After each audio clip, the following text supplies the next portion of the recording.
A paz do Senhor, irmãos. Hoje nós vamos fazer a lição 9, a revelação de Deus, da revistinha A Cruz de Cristo. Vamos orar? Pai amado, em nome de Jesus, te louvamos, te adoramos, glorificamos o seu santo nome, Senhor. Pai querido, em nome de Jesus, abençoe cada um que estiver escutando essa oração, Senhor. Derrama bênçãos sem medidas. Ó Espírito Santo, me dê sabedoria, me dê discernimento, cumpra o que tu queres na minha vida. Usa-me da forma que tu queres, Senhor. Eu te louvo e te agradeço, Senhor. Amém. O versículo-chave dessa lição é o João 1,14. E o Verbo se fez carne e habitou entre nós. E vimos a sua glória como a glória do unigênito do Pai, cheio de graça e verdade. Nessa lição veremos que a cruz de Cristo é a maior e melhor revelação da glória, da justiça e do amor de Deus. Por meio da cruz de Cristo, Deus fala conosco, pois o Deus que é Espírito tem uma palavra que é o seu principal, tem na palavra o seu principal instrumento de autorrevelação ao homem, né? Cremos que as principais revelações são a sua glória, a sua justiça e o seu amor, ok? O primeiro item da revistinha é a cruz revela a glória de Deus.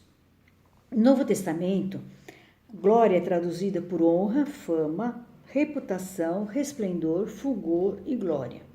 Jesus Cristo é a revelação da glória de Deus no Novo Testamento.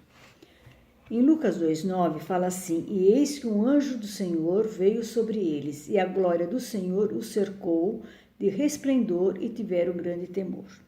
Em Lucas 2,14 diz assim: Glória a Deus nas alturas, paz na terra, boa vontade para com os homens.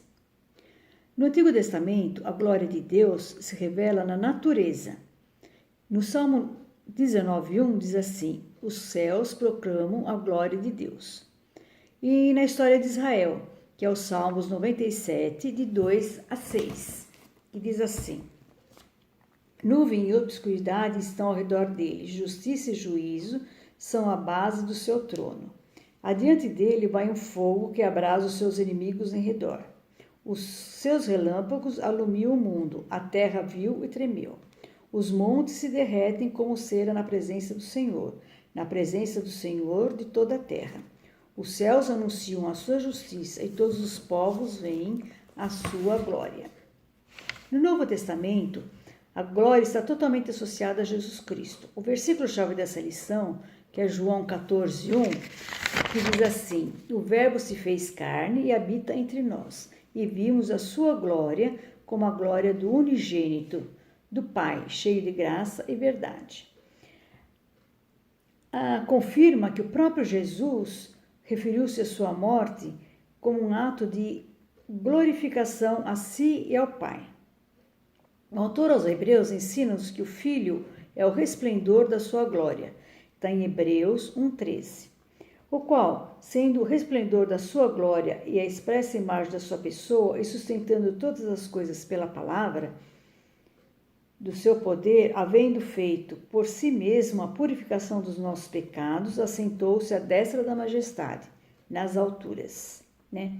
Nesse texto diz que ninguém expressa melhor o brilho de Deus, que é o próprio Deus unigênito. E tem 3 ocasiões distintas que Jesus se refere à sua morte como hora da glorificação. A primeira é em resposta ao pedido de alguns gregos que procuraram vê-lo. Jesus disse: É chegada a hora de ser glorificado o Filho do Homem. Está em João 12, 23. O segundo é assim que Judas deixou o cenáculo e entrou na noite. Jesus disse: Agora foi glorificado o Filho do Homem e Deus foi glorificado nele. Está em João 13, do 30 ao 32, que diz assim: E tendo Judas tomando o bocado, saiu logo, e era já noite. Tendo ele, pois, saído, disse Jesus: Agora é glorificado o Filho do Homem, e Deus é glorificado nele. E se Deus é glorificado nele, também Deus o glorificará em si mesmo, e logo há de glorificar. E o terceiro item é na oração sacerdotal, que ele disse: Pai, é chegada a hora, glorifica a teu filho para que o filho te glorifique a ti. Está em João 17,1. Essas três passagens têm em comum dois fatos: a presença do termo agora ou ora, que de acordo com o contexto refere-se claramente à crucificação. E a segunda é a glorificação, que será do Pai e do Filho juntos. O segundo item da revistinha diz assim: a cruz revela a justiça de Deus. Temos perguntado muito, feito muito essa uma pergunta: onde está a justiça de Deus nesse mundo tão injusto, né? Por que os ímpios prosperam e os inocentes sofrem? Os justos parecem guardar em vão a sua integridade. Então, isso destaca muito no Salmo 73. Eu vou ler do 3 ao 13. Pois eu tinha inveja dos soberbos ao ver a prosperidade dos ímpios, porque não há apenas na sua morte, mas firme está a sua força. Não se acham em trabalhos como outra gente, nem são afligidos como outros homens. Pelo que a soberbo cercas como um colar, vestem-se de violência como de um adorno. Os olhos deles estão inchados de gordura, superabundam as imaginações do seu coração. São corrompidos e tratam maliciosamente de opressão, falam arrogantemente. Erguem a sua boca contra os céus e a sua língua percorre a terra. Pelo que o seu povo volta aqui e as águas do copo cheio se lhes espremem. E dizem: como sabe Deus? Ou há conhecimento no Altíssimo? Eis que esses são os ímpios, e todavia estão sempre em segurança, e se lhes aumentam as riquezas. Na verdade, que em vão não tenho purificado o meu coração e lavado as minhas mãos na inocência. Temos procurado encontrar sinais da presença da justiça de Deus em situações de desgraça e calamidades, né? A Bíblia responde essas questões de dois modos. A primeira, olhando para o juízo final, né? Todas essas coisas estão julgadas à luz da justiça de Deus. Isso significa que os pecados acumulados serão julgados no final. Em Mateus 16, 27, diz assim: porque o Filho do Homem virá na glória de seu Pai, com os anjos, e então dará a cada um segundo as suas obras. E em 2 Coríntios 5,10, que diz assim: porque todos devemos comparecer antes do tribunal de Cristo, para que cada um receba segundo o que tiver feito, por meio do corpo, ou do bem ou do mal. Né? Devemos sempre deixar Deus ser Deus. Né? Nunca devemos procurar justiça, né? Nesse mundo tão maligno, porque Deus faz a justiça, ok? O segundo item é olhando para o juízo decisivo realizado na cruz. O apóstolo Paulo diz em Atos 17, 31, diz assim: que Deus estabeleceu um dia em que há de julgar o mundo com justiça, por meio de um varão que destinou e acreditou diante de todos, ressuscitando-o dentre dos mortos. Ok? Número 2. De que maneira a cruz revela a justiça de Deus? Paulo nos responde em dois textos. O primeiro está em Romanos 3, de 21 a 23. Que diz assim: mas agora sem lei se manifestou a justiça de Deus, testemunhada pela lei e pelos profetas, justiça de Deus mediante a fé e em Jesus Cristo, para todos os que creem, porque não há distinção, pois todos pecaram e carecem da glória de Deus. Devemos sempre lembrar que a justiça é de Deus, ou seja, como a justiça é de Deus e nós não temos méritos para fazer justiça, pela nossa natureza pecaminosa, tá? Precisamos sempre lançar mão do caminho que Deus escolheu para revelar a sua justiça. A justiça de Deus é a posição justa que Ele concede àqueles que creem em Cristo, né? Então, a justiça de Deus é o modo justo de Deus justificar os injustos, ok? Um segundo texto está em 1 Coríntios 1,30, que fala assim: mas vós sois deles, em Cristo Jesus, o qual se tornou da parte de Deus sabedoria e justiça e santificação e redenção.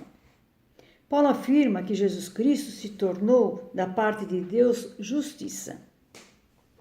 Em Romanos 3,25, fala assim: a quem Deus propôs para a propiciação pela fé, no seu sangue, para demonstrar a sua justiça pela remissão dos pecados, dantes concedidos sob a paciência de Deus. Nesse texto mostra que a justiça é manifestada na cruz. Temos sempre feito uma pergunta: onde está o amor de Deus diante de terremotos, calamidades, inundações, doenças e atentados?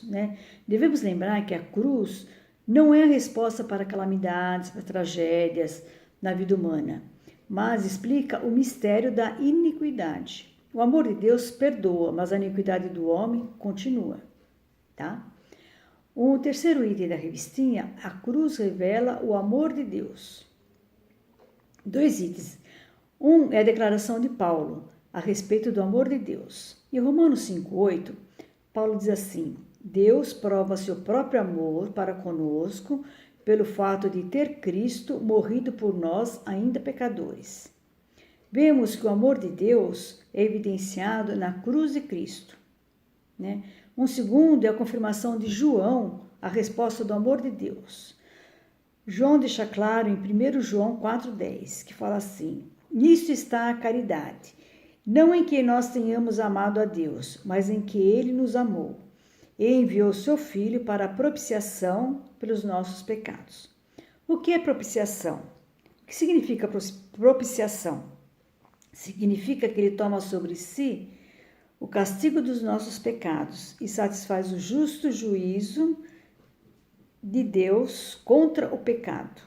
Então, o perdão agora é oferecido a todos. Por isso, devemos sempre lembrar: Cristo morreu por nós, sendo nós ainda pecadores. Isso está em Romanos 5,8. Um quarto item da revistinha diz assim: a cruz revela a sabedoria e o poder de Deus. O versículo principal para esse tema está em 1 Coríntios 1,18, que diz assim: porque a palavra da cruz é loucura para os que perecem, mas para nós que somos salvos é o poder de Deus.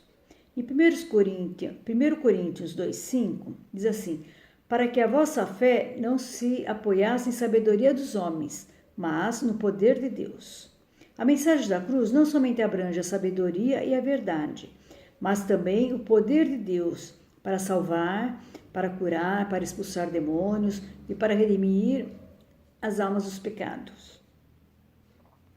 Paulo nos apresenta 3 razões. A primeira, a mensagem da cruz é o centro da pregação apostológica.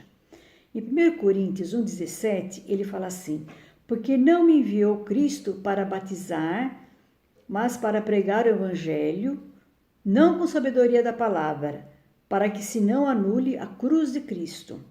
O que ele está dizendo aqui é que ele foi enviado para evangelizar as pessoas e não para batizar. O ministério dele era para a evangelização. Tá? E um segundo item é: o mundo jamais conhecerá Deus pela sua própria sabedoria.